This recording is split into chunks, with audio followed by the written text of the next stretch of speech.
Kembali lagi di cerita Guchen. Buat yang suka cerita ini silahkan like dan share, buat yang belum subscribe, mau kapan subscribe-nya?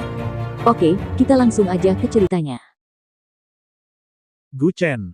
Bab tahun 1841 sampai tahun 1845. Datang dan pergi sesuka hati. Sejak insiden di Gunung Changbai, klan Dewa tampaknya menghilang tanpa jejak, dan tidak ada yang memanggilnya dengan nama itu lagi. Dia pikir klan Dewa setidaknya akan diam selama beberapa hari, tetapi dia tidak menyangka mereka akan mengirim orang lagi secepat ini. Para petinggi masih menghargai kemampuan Kaisar. Kau sekarang dapat menyusup ke keluarga Gudan, ketika waktunya tepat, memberikan pukulan fatal. Pria botak itu berkata sambil menundukkan kepala dan tertawa dingin. Tapi Ji Sixuan tidak bisa menahan diri untuk menggelengkan kepalanya setelah mendengar ini, apakah klan Dewa berpikir mereka bisa merekrut orang hanya dengan kata-kata sekarang? Ketika seseorang berganti pihak dan kemudian kembali, kondisinya tidak pernah sama. Para petinggi mengatakan bahwa selama kau bersedia kembali ke kamp klan Dewa, setelah masalah ini selesai, seluruh alam fana ini akan menjadi milikmu. Jika sebelumnya, kondisi ini memang akan menarik perhatian Ji Sixuan, tetapi sekarang, pola pikirnya telah berubah, dan dia tidak lagi peduli dengan hal-hal ini. Terutama setelah Gu Yanzi membunuh Zhao Wuliang dengan begitu mudah terakhir kali, dia sudah mengetahui nasib klan Dewa. Seorang dewa tertinggi yang bermartabat langsung dikalahkan oleh manusia biasa, bahkan memaksa Zhao Wuliang untuk mengorbankan dirinya untuk memulai rencana penghancuran dunia di Gunung Changbai. Ini menunjukkan bahwa batas kemampuan manusia tidak terbatas, dan bahkan elemen-elemen yang gemar berperang dari ras dewa mungkin sebenarnya tidak mampu meluncurkan rencana penghancuran dunia ini. Faktanya, ras dewa selalu terbagi menjadi dua faksi perang dan faksi perdamaian. Faksi perang, seperti sekarang, dipimpin oleh seorang dewa tertinggi yang ingin membersihkan dunia manusia secara menyeluruh. Terus terang, mereka berencana untuk menghancurkan mereka yang tidak patuh dan kemudian menciptakan kelompok baru yang patuh untuk terus mengeksploitasi nilai mereka. Selama ribuan tahun, hanya sedikit manusia yang berani menentangnya, tetapi dengan bangkitnya takdir kaisar manusia, itu juga menandakan bahwa masa-masa indah bagi ras dewa akan segera berakhir. 8 teknik tertinggi ditinggalkan ketika Raja Zhou meninggal. Meskipun Ji Sixuan tidak tahu dari mana teknik-teknik itu berasal, semuanya tampak seperti permainan, dan itu hanyalah kode-kode kuat dalam permainan ini. Setelah memahami semua ini, Ji Sixuan merasa jauh lebih tenang. Menjadi bos tidak selalu merupakan hal yang baik. Dia telah berjuang dan tidak menyesal. Terkadang, menjadi karyawan tingkat tinggi berarti menghasilkan lebih banyak daripada ketika dia menjadi bos, dan melakukan lebih sedikit pekerjaan. Siapa yang tidak menginginkan itu?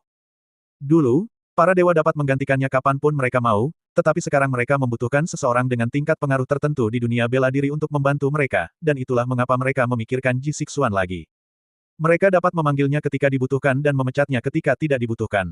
Maksudmu, mulai sekarang, aku akan menjadi bos di alam fana. Ji Sixuan melirik pria itu dan berkata dingin. Pria ini mungkin adalah dewa tingkat menengah di antara para dewa. Bos besar belum mengundurkan diri. Paling banter, mereka telah mengirim dewa tingkat tinggi untuk melanjutkan rencana penghancuran dunia. Tingkat dewa tingkat menengah telah disebutkan sebelumnya. Serapim adalah dewa tingkat menengah, dan kekuatannya berada di sekitar alam transformasi dewa. Karena itu, Ji Sixuan tidak menganggap serius pria di depannya. Sebelumnya, dia merasa kagum dan rendah diri terhadap para dewa karena keabadian mereka. Mendengar ini, pria itu menganggap Ji Sixuan telah setuju dan berulang kali berkata, benar. Posisi kaisar masih milikmu. Hanya penerus 8 teknik tertinggi yang dapat mempertahankan posisi ini. Orang yang menggantikanmu telah diurus. Selama kau kembali, kau akan memiliki semua yang kau miliki sebelumnya, dan kau akan memiliki lebih banyak lagi yang tidak kau miliki sebelumnya. Alasan mereka memanggil Ji Sixuan kaisar bukan hanya karena itu dianugerahkan oleh para dewa, tetapi karena takdirnya adalah sebagai penguasa. Hanya saja, di era yang sama, seseorang dengan takdir yang lebih kuat muncul. Karena itu, keberuntungannya terbagi. Jika Ji Sixuan ditempatkan 100 atau 200 tahun yang lalu, setidaknya dia akan menjadi panglima perang yang kuat. Keberuntungan naga emas bercakar 5 adalah keberuntungan seorang kaisar, tetapi setidaknya dia memiliki keberuntungan naga biru bercakar 4, paling tidak seorang panglima perang. Inilah mengapa para dewa memilihnya dari antara orang banyak. Dan yang terpenting, Ji Sixuan adalah penerus 8 teknik tertinggi. Konflik antara kaisar manusia dan para dewa telah dimulai, dan jelas, 8 teknik tertinggi adalah teknik kunci yang akan memainkan peran penting pada akhirnya. Selama Ji Sixuan terus bekerja untuk klan dewa, Guchen tidak akan pernah bisa mengumpulkan teknik kultivasi ini. Tanpa ke-8 orang itu seperti 7 bola naga yang tidak akan pernah bisa memanggil Shenron. Kehilangan satu membuat yang lain tidak berguna. Menarik. Ji Sixuan mencibir, tangan di belakang punggungnya. Tapi bagaimana jika aku menolak? Pria yang tadi menyeringai itu tiba-tiba berhenti tersenyum. Apa? Kau berani menolak undangan klan dewa? Klan dewa. Terus kenapa? Ji Sixuan berbalik dan meliriknya, mencibir. Jangan sebut-sebut klan dewa. Bahkan jika surga sendiri datang, aku tidak akan repot-repot kembali.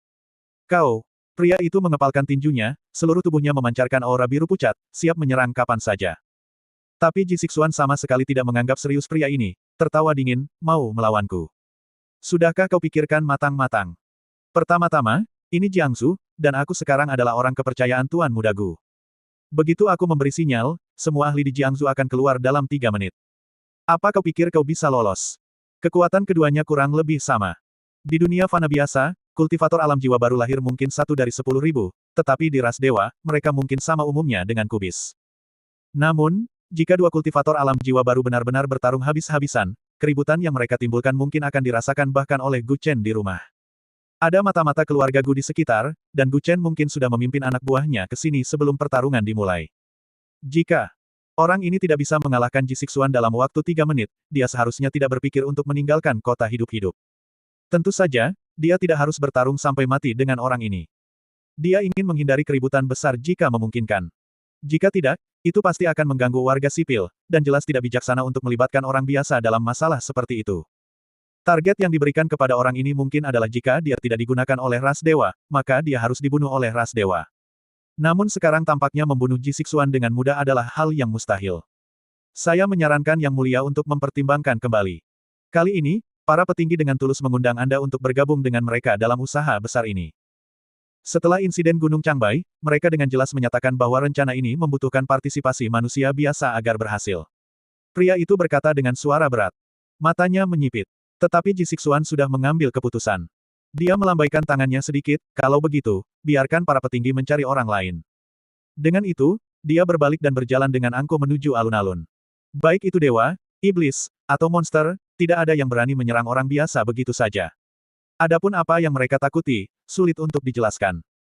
Demikian pula, masalah di dunia persilatan tidak melibatkan orang biasa, karena semua orang percaya bahwa sebagian besar orang di dunia ini adalah orang biasa, tanpa kemampuan untuk melompat melintasi atap, menembakkan panah dengan bunga, atau berjalan di atas air dengan keterampilan ringan. Di mata orang biasa, hanya ada jadwal kerja 996. Keluarga-keluarga yang berkuasa sebenarnya adalah perantara yang mengendalikan interaksi antara dunia persilatan dan orang biasa. Jika orang biasa meninggal, polisi akan merespons dalam waktu 10 menit dan menyelesaikan kasusnya dalam 3 hari. Tetapi berapapun banyak orang di dunia bela diri yang meninggal, tidak akan ada reaksi. Bahkan, sampai batas tertentu, keluarga-keluarga yang berkuasa menginginkan dunia bela diri menjadi lebih kacau, sehingga para praktisi bela diri sejati ini akan bersaing secara internal dan mengendalikan jumlah mereka. Kau akan menyesal telah berhenti bekerja sama dengan para dewa. Dunia yang korup ini pada akhirnya akan dibersihkan. Dan kau mungkin termasuk di antara mereka. Kata pria itu dengan suara berat, sambil memperhatikan sosoknya yang menjauh. Kematian dewa tinggi tidak berarti apa-apa bagi ras dewa. Paling banter, itu hanya tamparan di wajah dari manusia. Para dewa tinggi ini selalu memandang rendah manusia lemah di dunia sekuler, percaya bahwa mereka tunduk dan tidak mampu melawan. Namun, setelah Gu Yanzi seorang diri mengalahkan Zhao Huliang, ras dewa mulai merasakan tekanan.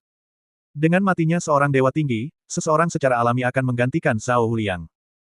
Sekarang, para petinggi sedang mengatur ulang dunia sekuler dan bahkan telah menghubungi ras iblis untuk mempersiapkan serangan gabungan terhadap ras manusia.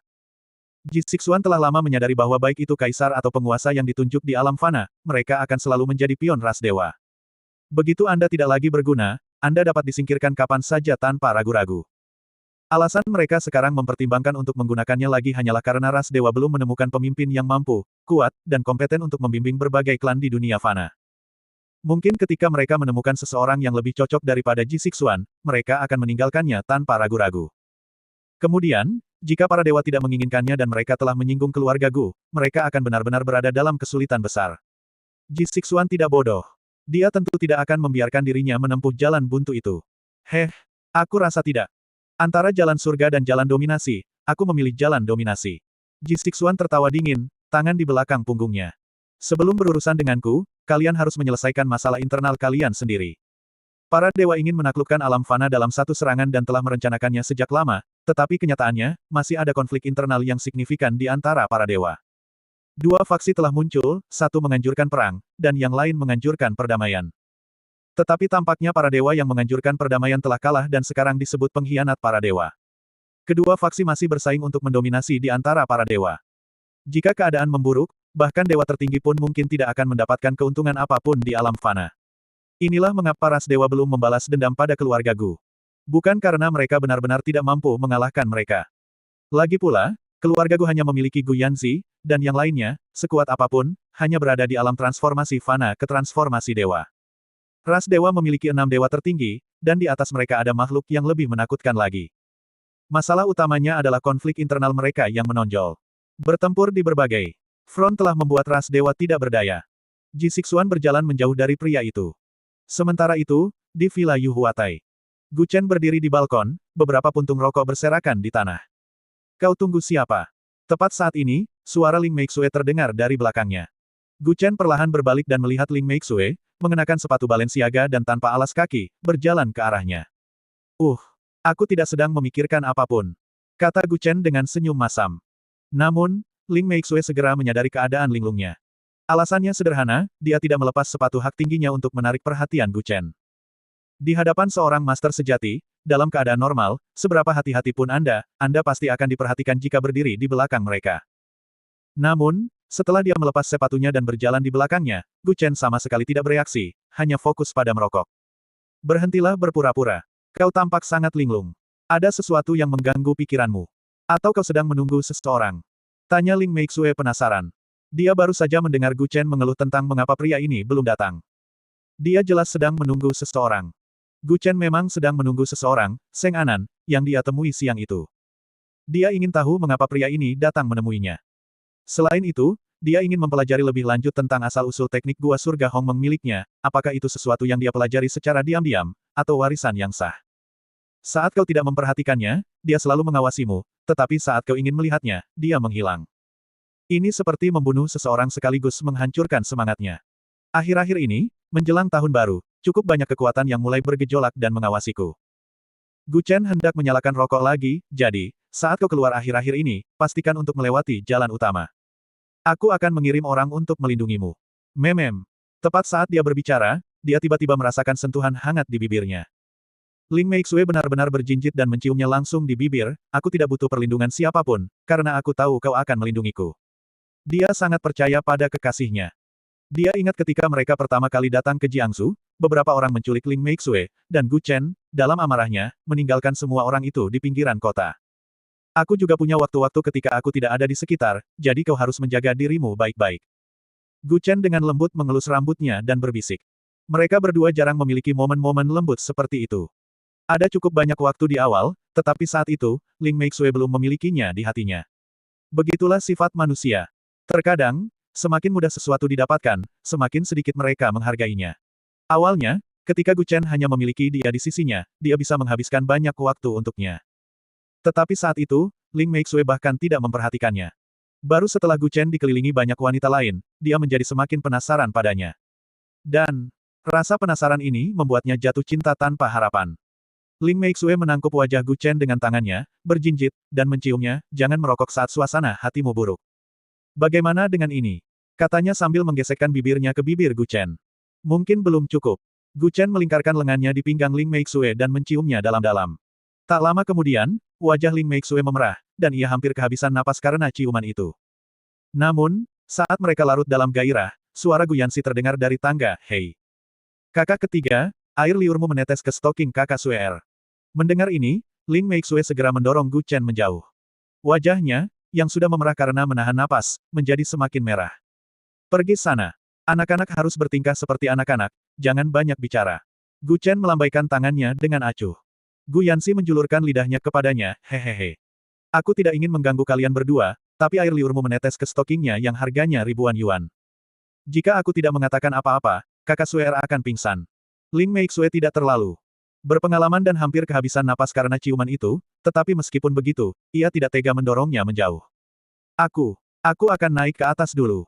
Kata Ling Meixue malu-malu, kepalanya tertunduk. Sambil memperhatikan sosoknya yang menjauh, Gu Chen merasakan perasaan belum terpuaskan yang masih mengganjal. Apa yang kau lakukan di bawah sini? Tanya Gu Chen tanpa daya setelah adiknya datang. Sekarang sudah larut malam. Biasanya, orang-orang sudah berbaring di tempat tidur bermain ponsel mereka. Meskipun masih ada kembang api yang menyala di luar dari waktu ke waktu, suasana meriah hanya benar-benar terasa kuat pada hari pertama tahun baru Imlek. Semakin larut, semakin hambar jadinya. Kakak ketiga, boleh aku bertanya sesuatu? Gu Yanxi menatapnya dan terkekeh. Gu Chen bersandar di sofa dan mengangkat bahu, silakan. Ada apa? Berapa banyak yang kau inginkan? Oh, ini bukan soal uang. Aku ingin bertanya tentang seseorang. Siapa pria yang kau lawan di halaman siang ini? Dia tiba-tiba mendongak dan menyadari bahwa Gu Yanxi menatapnya dengan mata lebar dan berkedip. Pria yang dia lawan siang ini, bukankah Seng Anan? Mata Gu Chen melirik ke sekeliling, dan dia dengan cepat berkata, seorang anggota klan iblis. Tidak, aku tidak membicarakan yang pertama. Aku membicarakan yang melarikan diri lewat jendela. Siapa dia? Dia cukup tampan. Kata Gu Yanxi, menatapnya dengan ekspresi tergila-gila. Tentu saja, jujur saja, Seng Anan memang sangat tampan, dengan penampilan yang sangat muda dan tampan, seperti selebriti populer saat ini. Penampilannya sama sekali tidak kalah dengan mereka. Dia memancarkan aura Jia Baoyu yang lemah dan rapuh, tampak lebih feminin daripada seorang wanita.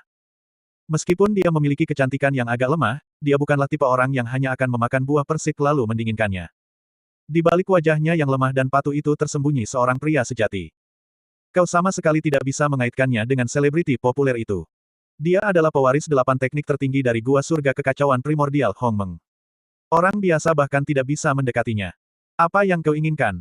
Gu Chen, dengan tangan bersilang, menatap tajam adiknya dan berkata dengan kesal, aku peringatkan kau, jauhi orang itu. Apa kau tahu dia berasal dari mana? Aku tahu, bukankah dia dari Raojiang? Apa masalahnya? Gu Yanxi berkata dengan acuh tak acuh.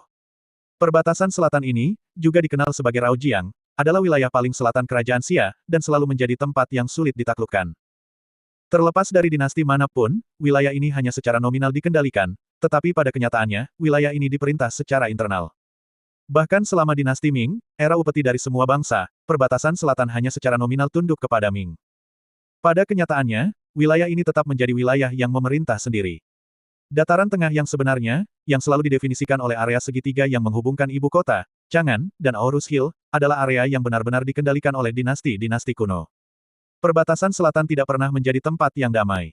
Hanya menyebut namanya saja sudah membuat merinding. Gu Chen sedikit mengerutkan kening dan berkata dengan suara berat, karena kau tahu dia berasal dari wilayah Miao, kau masih berani menanyakan tentang dia.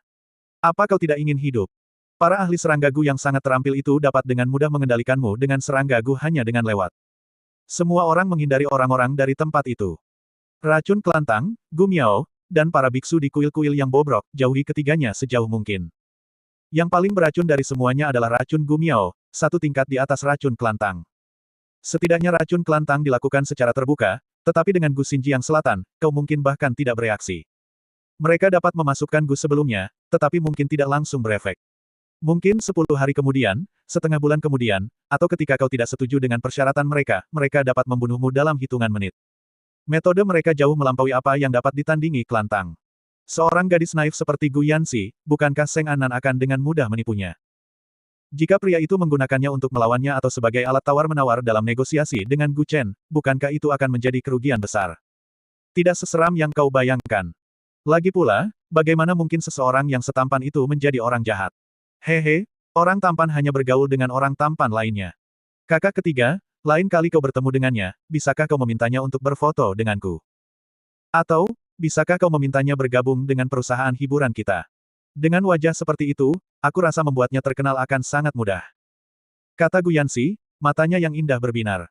Memang, Seng Anan bisa mencari nafkah dari ketampanannya, tetapi orang lain mungkin tidak mau. Tidak mungkin. Gu Chen melambaikan tangannya dengan acuh. Sebaiknya kau menyerah saja. Kau boleh menyukai siapapun yang kau mau, bahkan Kong Muhong, aku akan menerimanya, tetapi menyukainya tidak bisa diterima. Kenapa? Tidak ada alasan. Bukannya Gu Yanxi tidak bisa berkencan. Gadis itu sudah berusia 20 tahun dan seharusnya sudah punya pacar. Selain itu, Gu Chen tidak ingin dia menjadi korban dalam pernikahan keluarga. Dia mendukung cinta bebas. Sekalipun Gu Yanxi menyukai Kong Muhong, sekalipun ia jatuh cinta pada saingannya, Gu Chen akan menerimanya. Setidaknya ia tahu latar belakang Kong Muhong, dan sekalipun keduanya bertarung habis-habisan di medan perang, di dunia bisnis, atau di bidang keuangan, setidaknya konflik tersebut tidak akan melibatkan Gu Yanxi. Namun ia tidak tahu latar belakang Seng Anan. Satu-satunya hal yang ia ketahui adalah bahwa pria ini mungkin terkait dengan 8 teknik tertinggi. Pemahamannya tentang Seng Anan juga masih berdasarkan kunjungan terakhirnya untuk Bai Ying, ditambah lagi pria ini berasal dari salah satu dari 18 desa di Xinjiang Selatan, di mana bahkan anak berusia 3 tahun pun harus mulai berlatih racun Gu, sebuah metode yang sangat kejam. Orang-orang yang dibesarkan di lingkungan seperti itu pasti akan menderita trauma psikologis atau kekurangan sampai batas tertentu. Oleh karena itu, Gu Chen sama sekali tidak akan mengizinkan Gu Yanxi untuk berhubungan dengan Seng Anan, bahkan jika Seng Anan tunduk kepadanya di masa depan, ia tetap akan sangat waspada terhadapnya. Kakak ketiga, ini kediktatoran. Kau bisa berkencan dengan gadis-gadis Miao, kenapa aku tidak boleh? Kata Gu Yanxi dengan marah.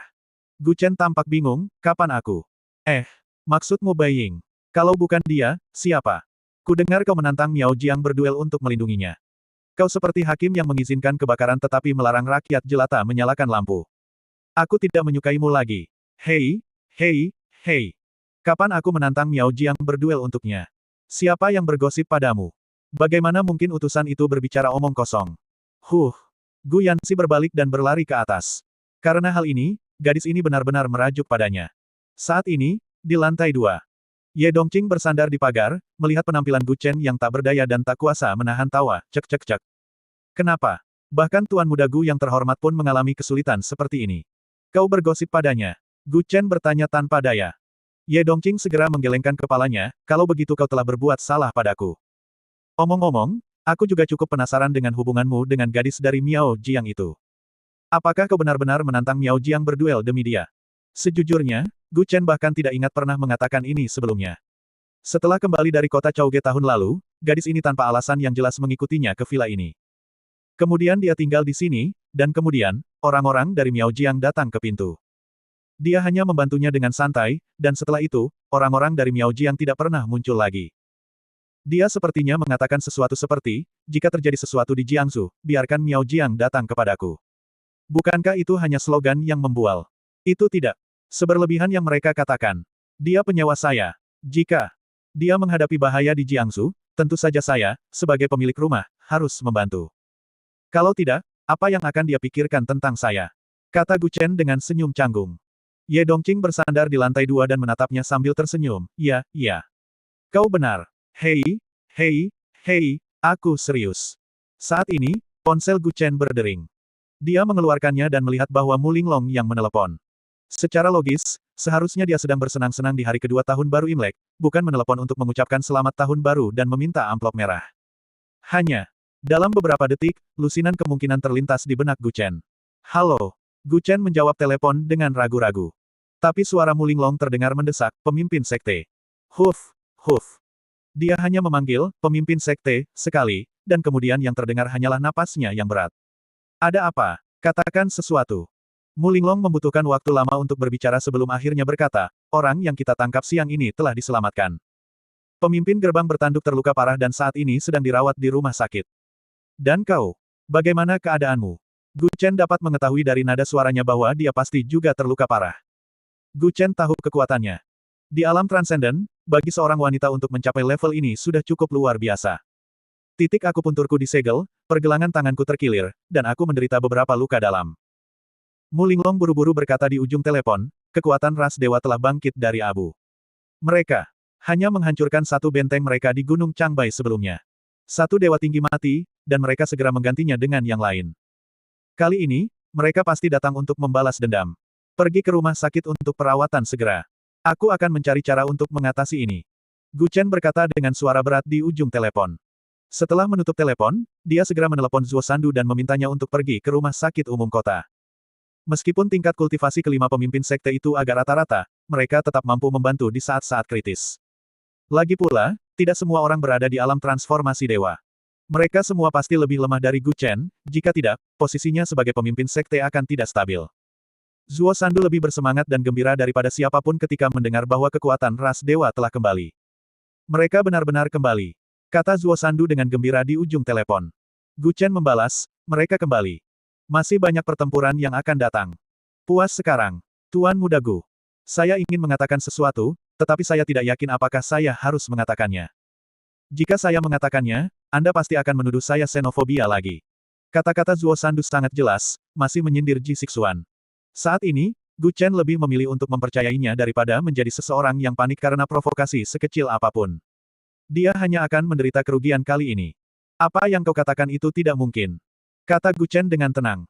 Melihat keyakinannya yang teguh, Zuo Sandu tidak mengatakan apapun lagi dan langsung menyerah, baiklah. Karena Tuan Muda Gu sangat mempercayainya, saya tidak akan menjelek-jelekkan dia lagi. Saya akan segera pergi ke rumah sakit. Setelah menutup telepon, Gu Chen ingin merokok, tetapi ia segera kembali ke kamarnya. Ia sudah lama tidak serius berlatih metode kultivasi energi internal teknik Qianlong. Kekuatannya saat ini telah mencapai titik buntu, yang tidak dapat ditembus dengan kultivasi sederhana. Kekuatan puncaknya hanya berada di puncak alam transformasi mortal, tetapi bahkan saat itu ia mampu membalikkan keadaan dan dengan mudah mengalahkan 8 jenderal Eropa di wilayah utara. Namun, ia juga terluka parah akibatnya. Sekarang, kekuatannya telah pulih hingga di atas tingkat puncak sebelumnya, dan ia telah menembus ke alam transformasi dewa. Ini berarti bahwa metode kultivasi tradisional dan sederhana kemungkinan besar tidak akan memungkinkannya untuk menembus ke alam transenden abadi. Saat ini, selain para gurunya, satu-satunya orang di dunia persilatan yang dapat mencapai alam abadi transenden atau lebih tinggi, selain ayahnya, adalah guru surgawi tua. Tingkat guru surgawi, yang disempurnakan oleh guru surgawi tua, adalah esensi yang terkondensasi dari begitu banyak generasi guru surgawi. Kecuali ia menjadi guru surgawi Sekte Naga Harimau, ia tidak akan dapat memperoleh tingkat guru surgawi tersebut. Oleh karena itu, jika Gu Chen ingin kembali mencapai terobosan, dia hanya bisa berlatih dari ayahnya. Tidak ada cara lain sekarang selain terus berkultivasi menggunakan teknik-teknik lama. Kembali ke kamarnya, kitab ilahi tanpa batas terbang di atas kepalanya.